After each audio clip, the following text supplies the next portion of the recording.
Wena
sizama ukuthi siphangise isikhathi singafiki late emakhaya bazalwane. Hallelujah.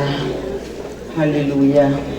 Sisekonzwe yokukhuleka awukhuleka nawe.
Hallelujah.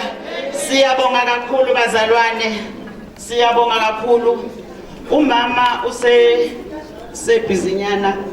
Ngizocela. Ready for Jerusalem. Max. Get set. Are you ready for Jerusalem? Are you ready?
abathane bethe angeke lifike lelanga kodwa lifikile. Ngani ngoba ngoJesu simkhonzayo. Inamandla lento. Amen. Bazalwane ngizokwenza inkonzo engiyizele. Omila phambili umama uNtshangase. Wakhona la ekhaya ngaphansi kwebandla leRMM iRiver of Mercy Ministries. Kuyo le branch la ekhaya yasemfulo. Kuyo le region esikuyo iGauteng. Anithi ayeye Gauteng ayeye. Ngoba Jesu. Hallelujah bazalwane. Engizokusho nje ngizo-introduce bonke abazalwane esinabo. Okokuqala nje ngithanda uku-introduce umoya ongcwele. Yithi siyathoba kumoya ongcwele. Okhona phakathi kwendawo. Introducer. Yazi ngithanda uku-introduce wonke ubaba okhona la. Kuyintando kaJehova kuba sibe nobaba. Ngani ngoba uma ikhaya sithi ikhaya lingenazo ivakashi akusile ikhaya. Abanye bazothi obaba bazokwenza nenkonzweni yomama. uJehova uplanele phambili. Ngizongena nje ngokukhulu ukusheshsha. Bengithanda ukuthi ngi-introduce abazalwane esinabo namhlanje. Ngaphambi kokuthi ngifunde la ngithanda nje uku-introduce umphakathi wasemfulo. Lapho khona imfulo branch ikhonza khona ngawo wonke ama-Sunday. Ngiyawamukela nje wonke ngiyababingelela abazalwane ukuthi nabo siyababona umphakathi nje wonke masushayela izandla. Ngizongena kubazalwane esinabo lana sinama lady pastors ethu engeke ngiwabize ngamunye ngicela nje aphakamisa izandla onke ama lady pastors. Ngibonile akhona amanye adojile ahleli ngala. Bengicela nje baphakamisa izandla sibashayela izandla. Bese ngingena kuma visitors ethu azosipha ubumnandi. Ngino mama wethu uDr Maseko abaningi bayamazi bayambona ku TV. Ngino mama wethu uDr Maseko osithe namhlanje uzoba nathi azosipha nje umucu weCD uJehova kule iphimbo amuphe lona ukuthi sithokoze ngalo. Ngicela nje aphakamise isandla simshayele izandla.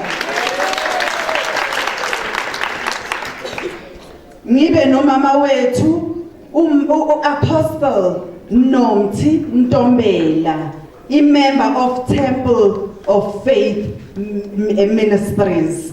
Ngicela naye aphakamise izandla simshayele izandla.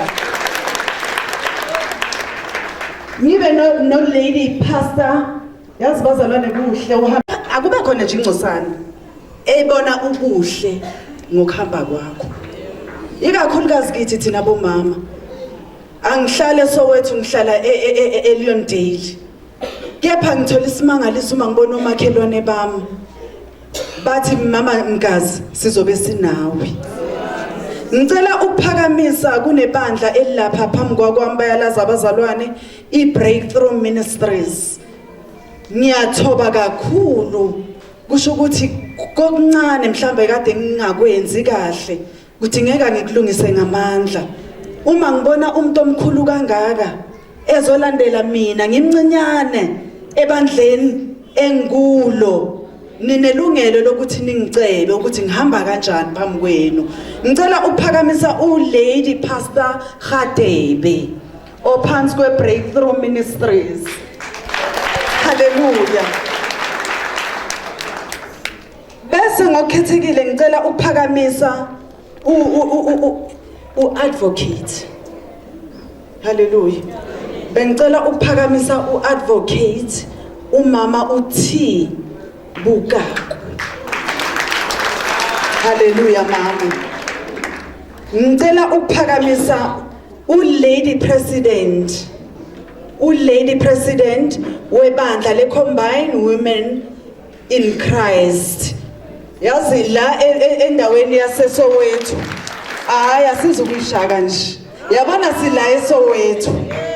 sila eSoweto angakafiki kumama ozala thina kepha kukhona umama bala eSoweto esaye sithi noma siyemkhulekweni sithi ayi akungcono ukuthi siyoncela sizwe ukuthi bathini sincela sithi uma sifika kumzali wethu osincelisayo bese sekathi umntana mwenza kahle futhi umama ongizalayo ke akasiyena umzulu athi mntana uyazi wenza kahle kanjani iphoshiya akazi ukuthi ngisuke ngithathe kulabo mama baseSoweto umama upresident umama upresident Zondo ngicela nje ume mama omama bakushayela izandla ngizoshesha nje kakhulu omama esinabo eSoweto ngicela mama futhi uLady Pastor Baloyi weMountain of God engicela naye nje asukume ibandla limshayela izandla phambili ngeSoweto phambili bese siba nomama uLady Bishop Shabangu weMountain of God engicela naye futhi aphakamise izandla senze njalo ala silunguza ukuthi sihamba kanjani uhlala lunguza ukuthi sihamba kanjani bengicela nje ukuphakamisa ngokukhulu ukusheshsha uLady Bishop iLady Oversee kahle uLady Oversee Dlamlenze webandla leRejoice Ministries Rejoice in Christ Hallelujah bazalwane ngiyacela mawami ngiyacela umama akhuphuka apha ama-asha ngicela nimkhuphule umama angaye esayidini elingasilo ngisaqhubeka nje bazalwane ngizongena ngapha enkundleni yakungenelinye ikhasi nginobaba wethu baba uMbuyazi uNkulunkulu ambusise kakhulu ngephimbo uyasondla ekuhlabeleleni ngicela nje aphakamise izandla ibandla limshayela izandla bazalwane ngibe nobaba ubaba umyeni kaDr Maseko ubaba uMaseko ngicela nje aphakame ibandla limshayela izandla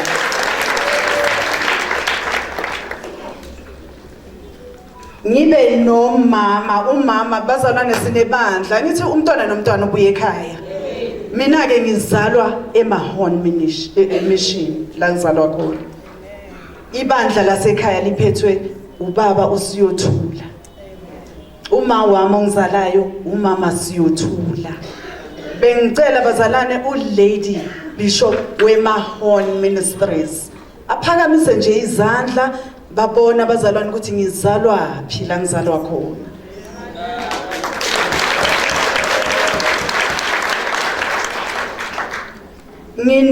ngino uhamba nomkhokheli sinabakhokheli kithi nebandleni lasekhaya ngicela aphakamise izandla uLady Pastor B Mashinini nginompriest engicela ukumphakamisa futhi naye ibandla limbone uPriest Themba Khuzwayo haleluya uhamba neApostle Masina we abebandla leHarvest of the Last Days Ministries haleluya bazalwane ngibe nomvangeli umvangeli uNyembe haleluya bazalwane bahamba nobrother wethu ubrother uKamukhelo ubrother Kamukhelo ngicela nje aphakamise izandla ibandla limshayela izandla bazalwane kubo bonke nje ngicela ukuthi bangazifili outsided bonke sengiba introduceile nabasasemnyango abakuyo le position ukuthi ngiba introduce ngicela nje ukuthi bangixolele bazalwane ngenxa yesikhathi bese bazalwane ngibonga kakhulu ibandla ngicela nje ibandla leMahon liphakamise izandla ibandla ngicele ama-colleagues ngicela nje aphakamise izandla ibandla libashayela izandla. Ngiyabonga kakhulu Nkosi Thelimusa, amen.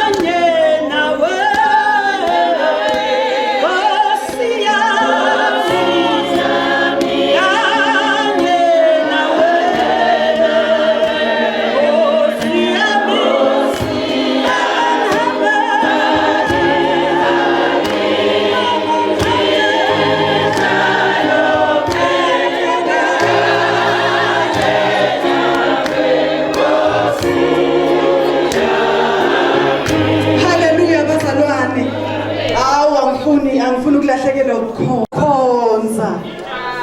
Haleluya bazalwane, ngicela ngokuyithoba indlu isukume.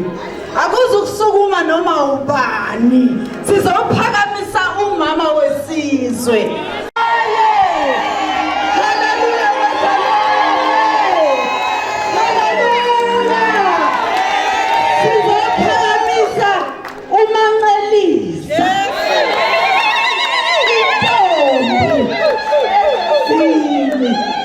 Ngicela ibandla lihlale phansi bese umama uyema ukuze nimbone uthi uyakhanyisa muhle sinjenje sifuze yena umama wethu umama Mtimande uma sithi kukhona iriva sisho umama wethu umama Phishongwe. Siyabonga kakhulu mama, uyena mama wesizwe se-River of Mercy Ministries. Ngicela nje ibandla limshayele izandla. Haleluya. Siyabonga kakhulu nakwizihambeli zethu ezisihambele zadela isikhathi sazo bathi bazodumisa nathi kwi-River of Mercy. Sithi uNkulunkulu anibusise anenze kahle. Siyabonga konke kungumusa bazalwane. Haleluya. Ngizocela siqhubeke nohlelo lethu lenkonzo. Abazalwane besangena abazalwane. Sizocela nje laba abancane mabangakwazi bandle kakhulukazi basebranchini yasemfulo basisukumele nje bazosimela lapha emuva ukuze badedele izihambeli zethu nabazokhonza nathi ukuthi bahlale phansi. Ngokukhulu nje ukuzithoba bazalwane. Inkosi nibusise, amen. Haleluya bazalwane. Siya kwenkonzo yethu ye-revival. Angazi noma usefikile nawo siswethu uThando. Sekakhona uThando, mekhona ngizoza ngomhlabeleli. Haleluya. Haleluya. Sizocela umama Ngwane asidonsele. Haleluya. Sisenkonzweni yokuhlabelela, hlabelela nawe. Sisenkonzweni yokuhlabelela, hlabelela nawe. Sisenkonzweni yokuhlabelela, hlabelela nawe.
ngokukhulu ukuzithoba ubaba upastor uBheki Miyende bazalwane, ngokukhulu ukuzithoba sizocela athi substance abuse bazalwane, isihloko esinqondanga kodwa kumele sizwe ngaso ukuthi kwenzakalani. Hallelujah, amen.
Hallelujah.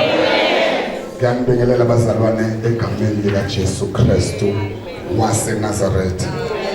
Baningi oJesu kodwa ngifuna ukubingelela kulo owafa wavuka. Itshe lakhe inqika lithi iBhayibheli ke ingelosi yasiyahlala phezulu kwetshe. Angazi ayihlaleleni ngoba yayenzela ukuthi laba abafikayo bafice bathola umyalezo ukuthi ngempela akantshontshwanga uvukile. So bazalwane ngiyabingelela abapostoli abakhona bonke ebandleni ngegama lika Jesu, ngibingelela abefundisi bonke ngokwezihlalo zabo, ngiphinda ngibingelela abavangeli abakhona, ngibingelele bonke omama bakhona nomama ubishop ongimemile, ngiyambingelela ngegama lika Jesu, ngicela simshayele izandla. Bazalwane igama lami nguBheki ngowaka Miyende. I'm a founder yeBheki Miyende Foundation, okuyi ministry yokuthatha abantwana ababhema ama drugs emgaqweni sibahambisa ema rehabs, then sibanikeza ama skills development after sebebuye ema rehab ukuze bakwazi ukuma baqhubeke nempilo zabo. Organization ngayiqala ngo2017 ngayiregister ku social development. Kodwa ke uyazi uma umuntu okholwayo kukhona ezinye izinto ongeke uzenze eziqhubekayo nokuthola funding ekufanele uzenze. Kodwa ke siyamthemba uNkulunkulu sileke hambe nathi kuze kube manje. Mesibheka iSoweto iyodwa because ama office ethu ala eDeepkloof.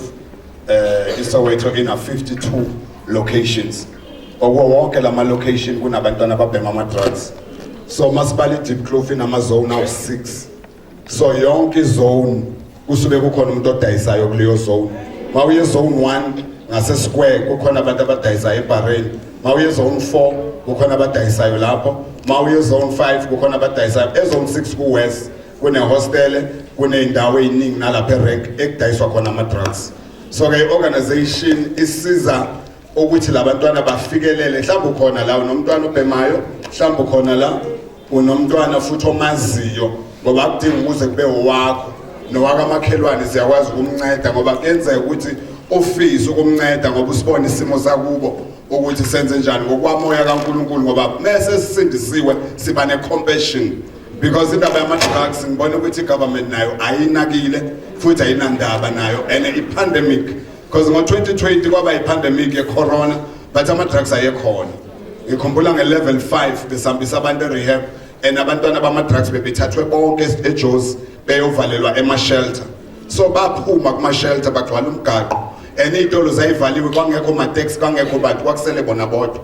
Ngikhumbula ngiyolanda abantu ababesuka eMpumalanga ngibase-rehab bangijaha bonke abafana ba-close to 800 bonke babedinga usizo ngalelo langa kodwa la lingasekho usizo because mase likhona basho ngathi bayalidinga bebe bengalidinga. Abanye siyabahambisa babuye futhi babhema ama-drugs, abanye siyabahambisa babuye bayeke unomphelo umuntu ehambe kanye and umuntu asimdeli noma sesimhambisa kwesi-6 siyamqhubeka simhambisa ngoba uNkulunkulu mayisibiza kule ministry wangibizela ukuthi ngingabahluleli kodwa ngibasize angamqoka nomunye ukuthi futhi awenze lo msebenzi.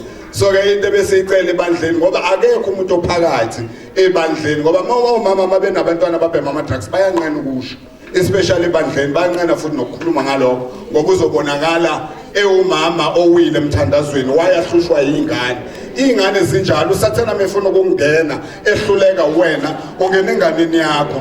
Kungenzeka-ke ukuthi ama-drugs maningi agcwele kukhona manje i-drug lifikile selibhenywe ey'koleni abathi crystal meth and leli drug libhenywa abantwana bamantombazana abano-15 years and 16, 14 years and umntwana una-14 akakwazi ukuyiphantela njengomfana okwazi ukuyiphantela mhlawumbe ona-18.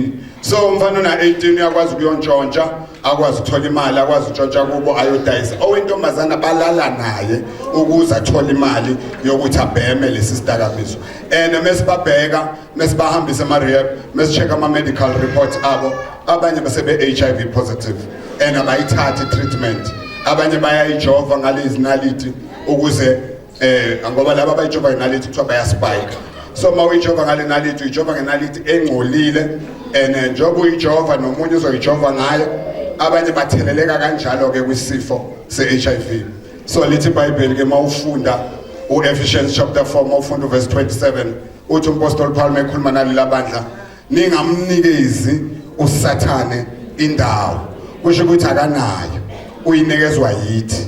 Yini esimnikeza ngayo kufanele uyibheke wena ukuthi yini iminyango uvulayo kubantwana bakho ukuze bangene kuyidakamiso. Yes, abanye bangeniswa i-peer pressure, yes abanye bangeniswa abangane ngoba ufuna ukufitha in ukuthi ubani uyakwenza nobani uyakwenza why mina ngisala. Abanye ke bangeniswa izimo ezithile kunama situation abafaka abantu kuma drugs. Ingakho lithi iBhayibheli umuntu wabangane uyayilimaza, kodwa ngiyalithanda lelazwi ngezansi lithi kepha kukhona abangane ababambelela kuneselemani, okusho ukuthi bakhona abangane abangakusiza but ke mina uqala kwami ukubhema ama-drugs ngangena ngabangane and mengibhema ama-drugs bengisamncane kakhulu, so ke kulula kithi esibuya kuwona ama-drugs ukuyi-understand i-ministry yama-drugs because umntwana noma ekuqambela amanga because when you smoke drugs you become a master pretender, you can lie. Banamanga labantwana nami ngangiqamba amanga ngithi ngishiwe ibhasi ngigqoke i-uniform ngingasasifundi isikole ngihlezi ngiphethe incwadi ngixoxela umama edrobheni ukuthi ngishiwe ibhasi benginikeza ama-20 rand ngihambe ngiyobhema. Wenza noma yini as long ubhemile you are addicted, you are fully consumed by drugs. Impilo yakho isuba ingeke isanyakaza, ayisekho enye into oyicabangayo ngaphandle kokubhema ama-drugs. Ngabhema yonke ifurniture, ngabhema yonke into enganginayo, ngakhohlwa ngisho iy'ngane zami, ngahlala emgaqweni for 6 years, ngangena ejele ngathi ngiye Pick n Pay, in and out ngiyangena ngiyaphuma ngibuya amabhlokha wasangilingani ngiphinde ngibuyele, kwakungazuthi ngihlale ejele kunokuthi ngibe ngaphandle. So ke namhlanje sikwiministry yokushumayela emajele, masibheka ijele lase City mawuya kuma trials la sishumayela khona kunabantwana abancane mawuthi uyabheka bangeniswa ama-drugs and mawubheka i-juvenile abantwana abano-15 lapho sebegwetshiwe abanye bezo 2 years 3 years. Ukhona umntwana ona-11 years wayesebusasa wayegwetshwe 4 years. Masibheka ejele, ijele ke li-accommodator wonke umuntu, linogogo ijele na 85 kumanje abase B they don't even come with the Bible mabesiyo khonza khona bafika benuka ogwayi ogogo abagwetshiwe ene bayanda ene mesibheke iboshwa esesithi ese Johannesburg prison iyodwa ziwu 8500 mawubheka amadoda wodwa la engwabalayo angakababala abantu besifazane ijele elise City of Johannesburg leli angakayibali leyo Nkop prison angakayibali Boksburg angakayibali iZonderwater prison angakayibali ijele leli ayithiwa iGroenpoint namanye amajele amancane njengoDove noKrugersdorp so bonke abantwana abagcwele lapho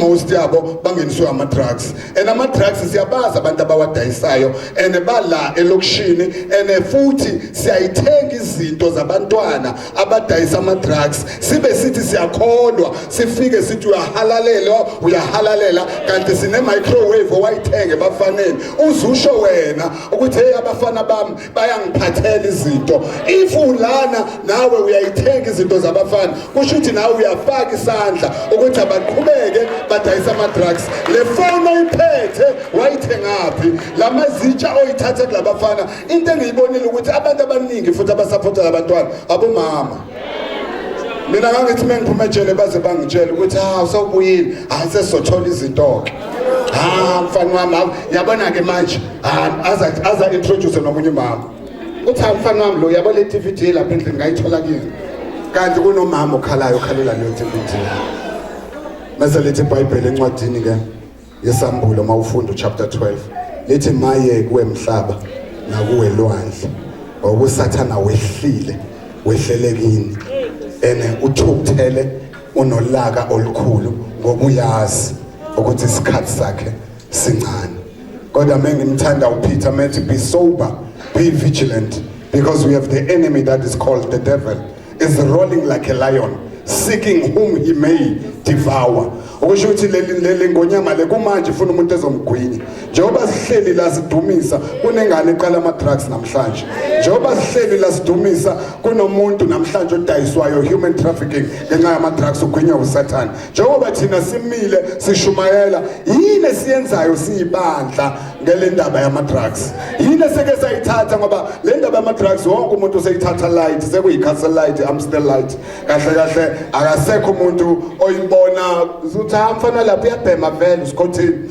akasekho umuntu ofuna ukuyisukumela and even the government ayisukumela indaba yama drugs masibheka ama rehab abawavale kulonyaka ama rehab ebekade sisiza kunawo wonke ama rehab 700 beds bawavalile bathi abanayo funding yokuyifunda lawo ma rehab and now we have only one rehab in City of Johannesburg elapha eBara and which is taking only 20 patients and abantu abawu20 babethathwe leyo rehab baphuma after 2 months and after 2 months kusuke kune waiting list so wena mawunomntwana obhema ama drugs manje ufuna ngimsize kusho ukuthi uzolinda 5 months ukuthi lo mntwana aye rehab so lo mntwana kulo 5 months yini ayenzayo uyabhema uyantshontsha ushawa umphakathi mhlawumbe uyashona uyabo so ke yini esingayenza thina sibandla because this is the part of soul winning because mesiwina umntwana ama drugs besikwazi ukuwina umama wakhe ngoba umama wakhe uyafuna ukwazi la umntana asinda khona ukuthi kahle ikephi laba basindise khona umntanami awuthi ngiyobabona ngoba mina sangihlula and into esinotisile futhi abomama basipha abantwana baba abano 40 years abadala ngisho kunathi umama akasamfuni ngoba ayisekho into anayo endlini umntwana wadayisa yonke into wadayisa ama dinner set wadayisa ama duvet cover iwash la sodongeni izinto umama esasiyigugu kuyena wagcina selahla umntwana ingakho lithi iBhayibheli encwadini kaIsaya umama ngamlahla yini umntwana emzala bese lithi yebo angamlahla emzala iphuma esibelethweni sakhe kunomama sebeyitshelile ingane zabo ukuthi hayi man ngabolelwa amathumba ngisalanga lutho la kuwena ene labo bantwana bagcwele eJozi masibheka abantwana esibathathe eJohannesburg kumanje ngibheka umntwana wase Cape Town ngihamba ngimfuna since from last year mayezwile ukuthi ngiyatholakala eMTN rank uyashintsha uyezansi edowntown mezwile ukuthi ngifikile edowntown uyahamba uye Hillbrow mezwile ukuthi ngise Hillbrow ngiyamfuna ushintshe indawo njalo ene ngiyambuza umama wakho ngoba umama wakho use Cape Town wasuke eCape Town nje azobhema ama drugs eJohannesburg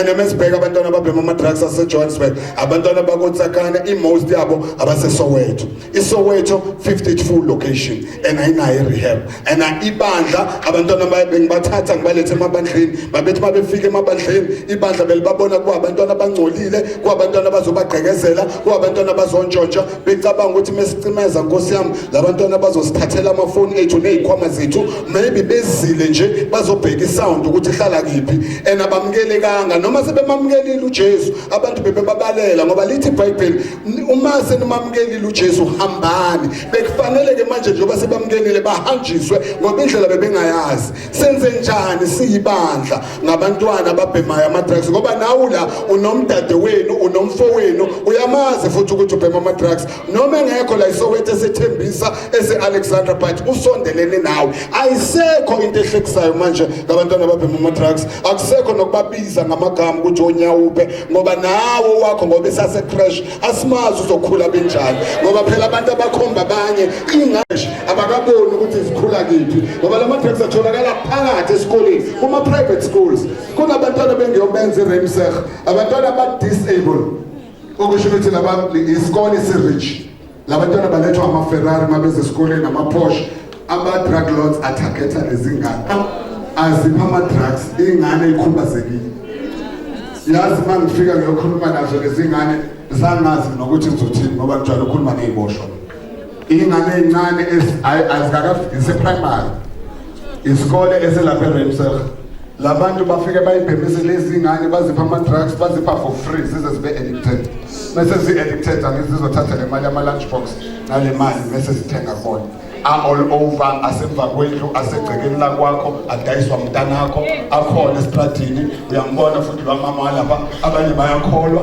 iy'ngane zabo zidayisa ama-drugs zidayisela ezinye uyayibona izinto ziyangena kwakhe uthule kodwa uyabona ngenosofa uthule ingane yakhe ayisebenzi uyabona kuphithizela abafana ababhemayo kwakhe hhayi ngoba umuntu ungamazi umuntu obhemayo bagcwele ey'tobhini babisa amateksi and ababhema inyawupe bangcono ngoba basantshontshe abantu asebeyinkinga yilaba ababhema i-crystal meth of which bathatha amanzi engqondweni bagcine sebehanjelwa ingqondo most yabo-ke manje sesifasa kuma-psych ukuthi kune-psych report efanele ayigcwalise kube udoktor confirmayo ukuthi ingqondo isangalunga na nokuthi ayithathe i-treatment yase-rehab so that udoktor wase-rehab angeke abe nenkinga abanye bayahluntula ngoba kunele-drug ekuthiwa yi-cat and masebenza babe nodlame bagcina belimaza abazali babo bagcina futhi sebebanga inkunzi rough bebulala nabantu emgaqweni so-ke maningi atheliwe akhona thina senze njani siyibandla uthi uDavide-ke abamethembayo bayofaniswa nentaba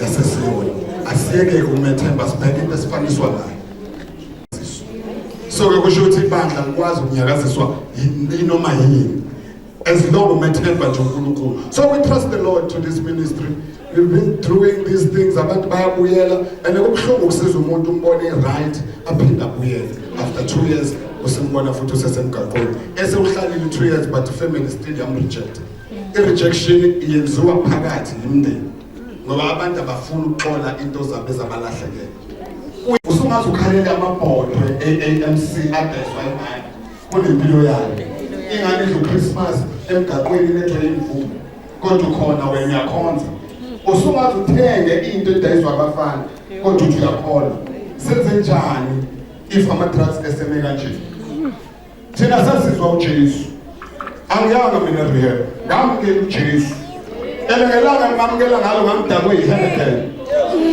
le-Henneken ngathi mengidakwa ngathi ngiyangena ngizwa le-keyboard lekade ikhala la ngathi hayi ngiyangena la ngithi angenzela ukuthi abantu besonto uma sebeyihlupha ngithi ukushaya ikhona fast kanti ngizobambeka ngalelo ngiyangibambi kuyaphezulu ngalelo langa kwakushunyalwa ngoLuke I think it's chapter 7 khumbula ngisho intshumayelo yangalelo langa the day of my salvation because ngakushunyalwa ngamadoda eze kuJesu ayinochoko and then wawaphilizwa wathi abahamba kwapriest eyodwa yabuya ngaze ngayibisa ngaleyo doda ukuthi yimi lo wabuya ngathi Jesu ngoba ngalelo langa lelo ngeza ngaphambili ngabizwa abantu abafuna ukwamukela uJesu ngasiphathisa kancane isandla kanti i-Asha liyangibona ethi usathane wenzani please i-Asha lingibonele yazi leyo Asha ngiyalibonga nanamhlanje athi put music kathiwa bonke abaphakamisi labeze ngaphambili ngathi ngiyafika ngaphambili ngingedwa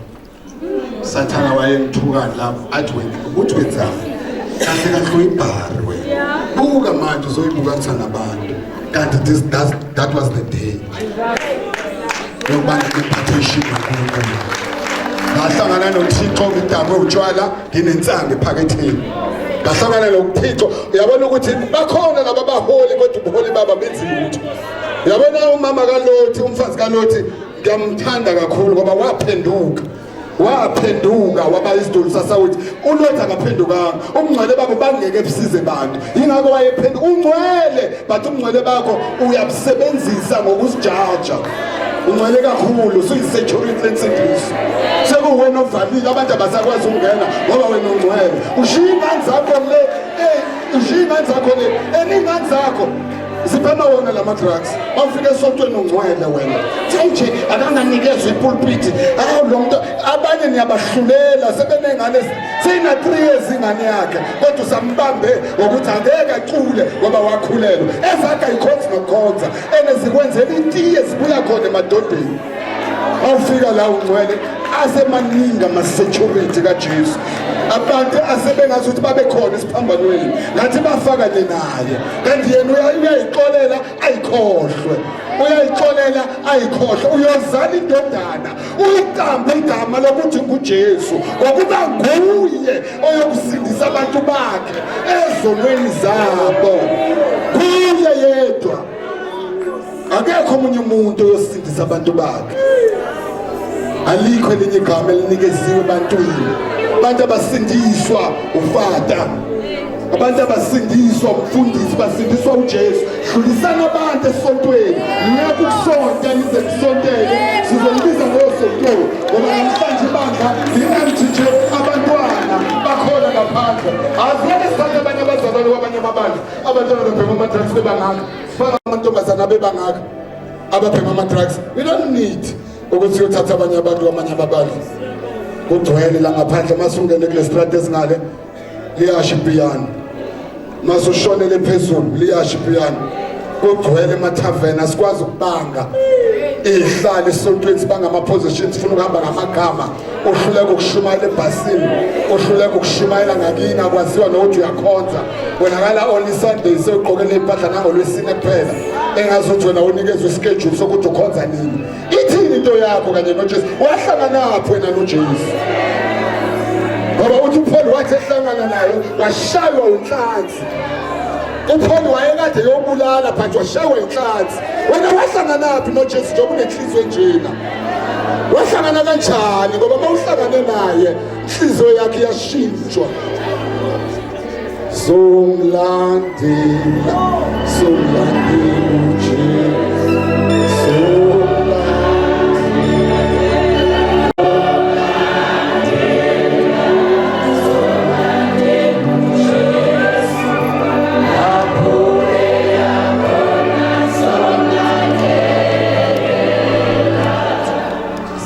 abazalwane ngaxolisa bengicela nivulele ivesi nje chapter 16 verse 9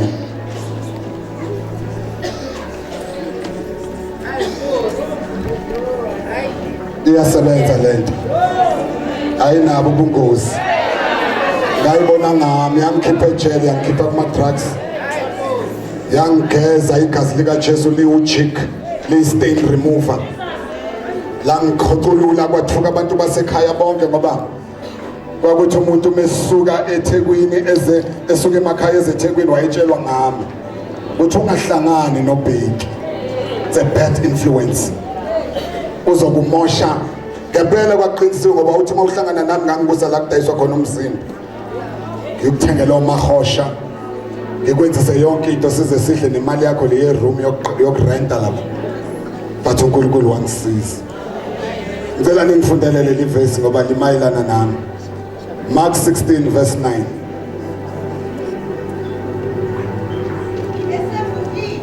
esevukile esevukile amanye ama-version lithi ngesabatha esevukile kusekuseni ngosuku lokuqala lweviki wabonakala kuqala kuMaria Magdalena ibambe lapho-ke mama yabona uMaria Magdalena niyamazi nonke uJesu wayangayanga koPeter wayangayanga koBartimaeus koThomas bebuza kanje imibuzo oPhilip wavele wabonakala kuqala kuMaria Magdalena. Ithini profile ya Maria Magdalena? Wayenganamoto enkulu, wayenganikele esontweni, wayengadumile ngemali, wayengazali ebukhosini, wayengadumanga lutho, wayengagqoki ingubo ze-design, kodwa wayekade clean ahlawumbe enganakiwe ngoba iprofile yakhe yayibheda. Wayedume ngamadimoni awu-7 kodwa uJesu wabonakala kuyena kuqala. Okusho ukuthi akakhethi bala lamuntu, akanandaba ukuthi umntwana ungene enuka ebhema ama-drugs, angambona ngalelo langa afika ngayo. Uzake wazi wagibela phezulu, hayi ngoba ayifuna ukumamukela, ayifuna ukumbona. Wabona kuqala kuMaria Magdalena ayekhiphe kuye amadimoni awu-7. Wayesethini kuMaria? Yena wahamba wababikela labo ababenaye uJesu. Kambe lapho futhi waseyobikela